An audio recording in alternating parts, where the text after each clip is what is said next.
Hello and welcome to my kitchen.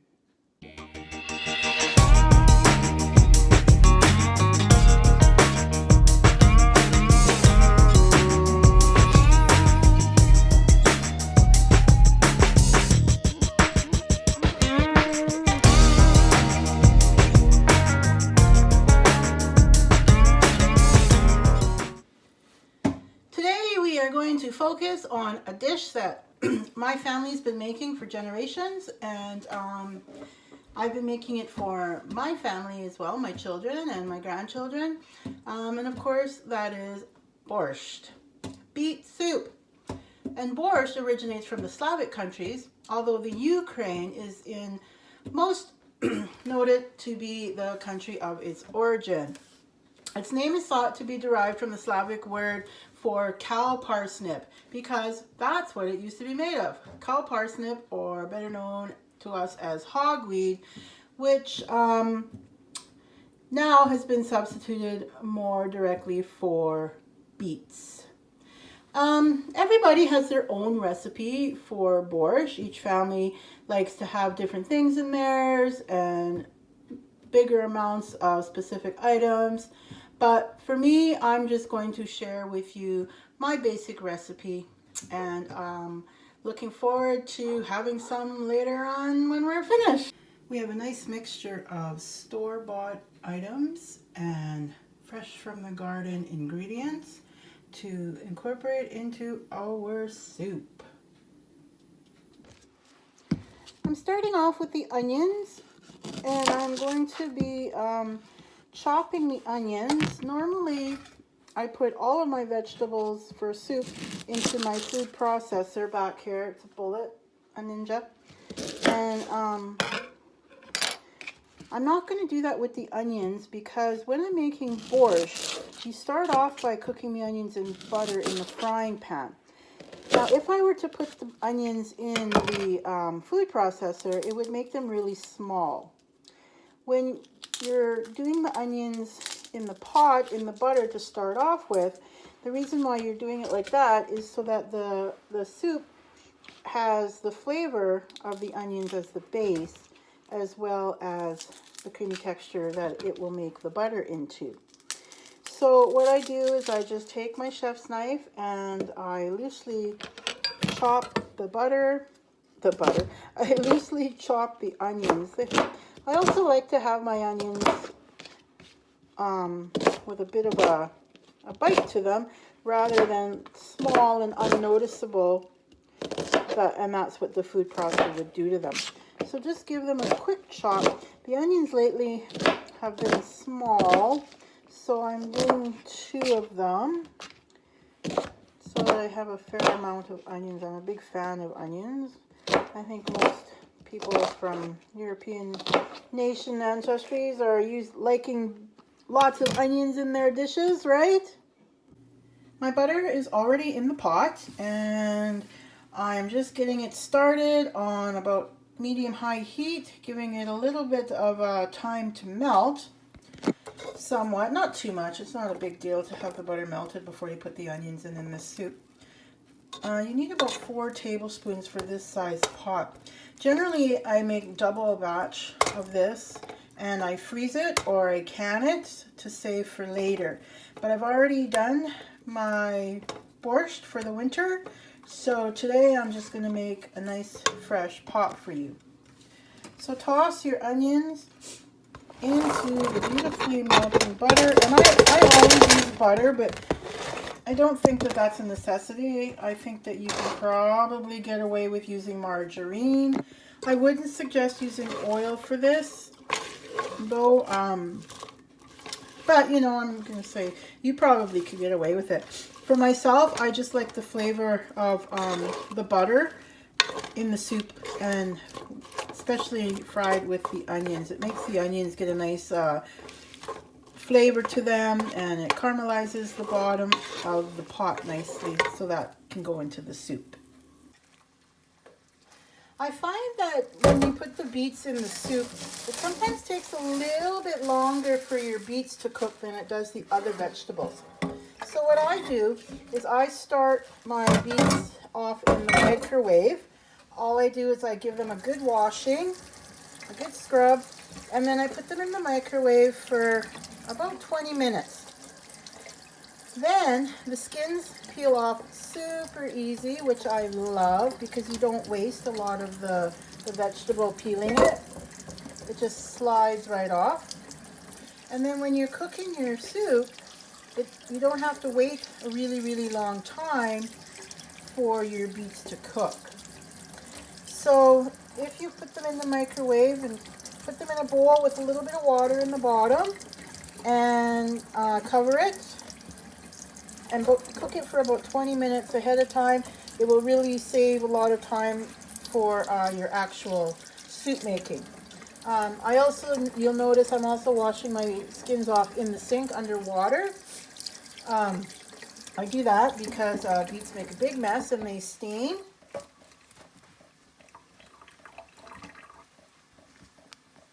So once you have that done, then you can take your beets and you can chop them and you can get them right into your food processor. So I've got the beets in the food processor now, nicely chopped and sitting in there waiting to be crushed up into small, beautiful pieces. When doing it in the food processor also gives you the opportunity to ensure that all your vegetables are the same size, and it just makes your soup look a lot prettier, something that you're taught in school and 4-H. It doesn't take long. It only takes a couple seconds for your beets to cut down into the size you want them in because remember they're already cooked. So don't overdo it in the food processor because they'll get mushy and you don't want that in your soup. To save time, I generally have all my vegetables washed, peeled, scrubbed, whatever they need to be done ahead of time so that I'm not spending time doing that. Soup is a really quick and easy go-to meal for after work or on a busy Saturday morning, things like that. So I have here all my beets ready, my carrots, my celery, my potatoes, my zucchini, whatever vegetables you want for your soup. I have them all washed and ready to put into the food processor. So I've emptied out the processor now of the beets. I'm going to be adding our beautiful 4-H carrots and our celery and some cabbage and some zucchini. These are not necessarily vegetables that you would want to add, so go ahead and just add what your family likes. I have on hand my trusty GB, or better known as my garbage bowl. I just toss my ends and things like that into the garbage bowl because I take them out to the composter when the bowl gets full, and the compost goes back into the garden when it's ready to be emptied. So I have here these gigantic carrots that came out of the garden. I don't know if it was the brand that I bought or why they grew like that because of all the rain this year. I'm not sure, but they're enormous. Very nice carrots. They taste good. They're not too tough. They're not too stringy. They're just right for us. So I've got them all in the processor. I'm going to throw on the lid again and give it a few shakes. So as you can see, the vegetables are a nice size and they're chopped evenly and they are ready to go in the pot. I really like zucchini, and we tend to grow a lot of it each year in our garden. Zucchini is good for a lot of different things. We use it in savory dishes and we use it in sweet dishes, and you can freeze it to use all year long. So I like to grow zucchini. It's a really good vegetable.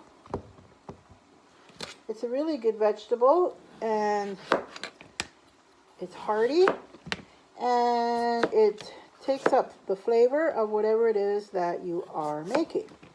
So I like to take quite a bit of the zucchini and throw it into the soup and the food processor first, of course. when you have a bigger zucchini, it's gets kind of seedy on the inside. So you don't really want all those seeds in your soup. Thank goodness that they're very easy to scrape out. You just take a spoon like this and just run it down after you've cut the zucchini. It's quite an easy process. Years before, I used to keep the seeds from the zucchini and roast them just like pumpkin seeds. And you can also dry them out and use them next year. That's what we did to grow these zucchini. We took a big zucchini that we had grown in the garden last year and kept the seeds and planted them this year, and voila! We also like to use cabbage in our borscht, and I throw that in the food processor as well. This one was grown at the garden and is looking pretty nice, so we'll add that in. Alright, so the vegetables are in the pot now. We'll just get them mixed in with the onions. Look at the beautiful color of the beets. You see how awesome those are? They also say that if you cook the beets separately, it'll maintain its color better. There's some cabbage that didn't get chopped up. Put that away. But I've never had that issue before, and I just have always cooked my beets separately, so never a problem. But keep that in mind just in case you have a funny colored borscht if you don't cook your beets ahead of time. That might be why. So next I'm going to put into my soup a big can of diced tomatoes. You can use your own tomatoes if you like. However, my tomatoes aren't ripe enough yet. So I am going to just pour in this can of tomatoes. And then you're going to pour in some red wine vinegar. You add the vinegar in to take away some of the sweetness that the beets have so that it has more of a savory flavor to it. Next I'm going to add some garlic. I like to add a nice bunch of garlic. This is something that's so convenient for me because I don't always have time to come home and start peeling cloves of garlic and mincing them. So you can actually buy these jars, even different sizes if you want, of the minced garlic.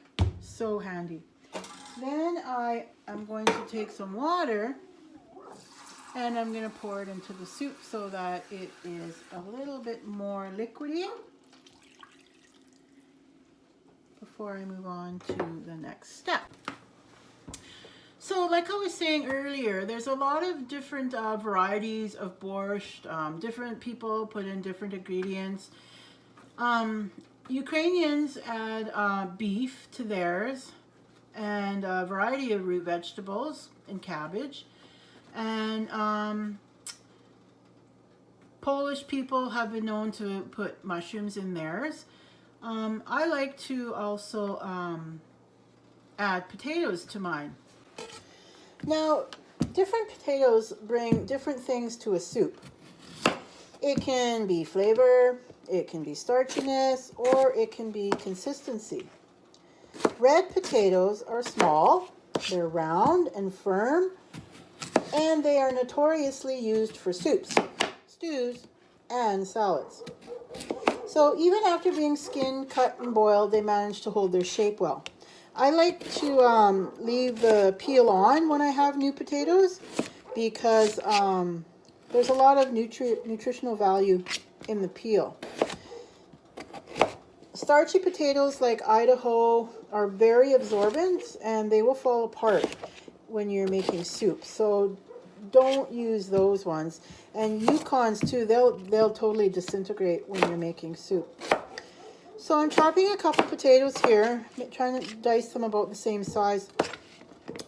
I always cook my potatoes in a separate pot when I'm making borscht because they don't need to cook as long as the other vegetables. And they also will make your borscht a little bit starchy. So I generally put them in a different pot until they are done, and I throw the entire contents of the pot into the pot of borscht when it's done. I always add a beef cube to my boiling water when I'm making borscht because I like to give it that little bit of a beefy flavor. I don't use meat in my borscht. I don't really like it, but that's totally up to you. That's a personal preference. In typical Cheryl fashion, I totally forgot to add the sugar. You need to add a little bit of sugar to cut the acidity from the tomatoes. So you only need to add a little bit, about, I don't know, a teaspoon, half a teaspoon, 3/4 of a teaspoon, whatever you feel is gonna work. If it tastes like something's just not quite right later on when you're sampling it, that's probably what it is, and you can just add the sugar to it at that time. The potatoes are starting to come to a boil, so I am going to add the beef cube and get that working in there. You can add any flavor that you want. You can boil your potatoes right directly in stock without having to add the cube. You can do beef stock, or you can do vegetable stock or chicken stock, whatever you want. I have a friend that's vegan, so she always chooses to do it in vegetable stock. If you thought about it, you've probably realized that the health benefits for borscht are pretty good. There's so many vegetables in the soup, and of course the health benefits will vary depending on what you put in it and how you cook it. So I think naturally though that the soup is high in antioxidants, and it's high in vitamins B and vitamin C, and it may also be good for high blood pressure and protecting the liver, which they say beets are generally good for. Now the soup is done, the vegetables are tender, and what I'm going to do is I'm going to add the potatoes. The water that the potatoes boiled in looks pretty starchy, so I don't think I am going to add it to my soup. Some days it's not as starchy. Could be just the type of potatoes that they were. I'm not too sure. But I'm just going to get all these potatoes in the soup, and blend it in, and it will be good to go. Right before you are ready to serve your soup, it's a nice idea to add some dill. If you can get fresh dill, that's what you want to go for, because there's nothing like fresh dill in your borscht. If you're going to freeze or process your borscht to eat it later, I don't recommend adding the dill because it just won't have the same flavor. Dill is something that is best served or best used in a recipe right before you are going to eat it. So I am going to eat borscht today. So I am going to chop this up. I just picked it from the garden yesterday, and I am going to throw it in the soup. So as you can see, what we did today made a fairly big pot of borscht, but thankfully I have some kids coming over later that will dive right into it. So I am going to indulge, and I am going to have myself a wonderful bowl of fresh vegetable borscht. I like to add a dollop of sour cream sometimes. If you are watching your weight and you don't want to have the high fat, you can add skim milk or almond milk, any type of milk or cream, and you can also have none. Then I like to add a little dollop of dill just to the top because I am a big dill fan. And in the Ukrainian culture, they make some very delicious buns. They are meat buns, which I love, and happen to make a batch today specifically to go with my borscht. So I will have one of those dipped in my soup just the way I like it. You can see the insides. They look like that. They're just a bun recipe with hamburger on the inside. So let me mix in that sour cream and have it go at it.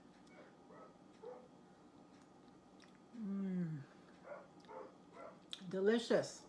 In Ukrainian, I would say дуже добре. Very good. So if borscht is something that you like and that you still don't want to take a chance on making, don't worry, because in a few weeks the 4-H Club will be having a sale in which you can buy some of our borscht. Keep an eye out here.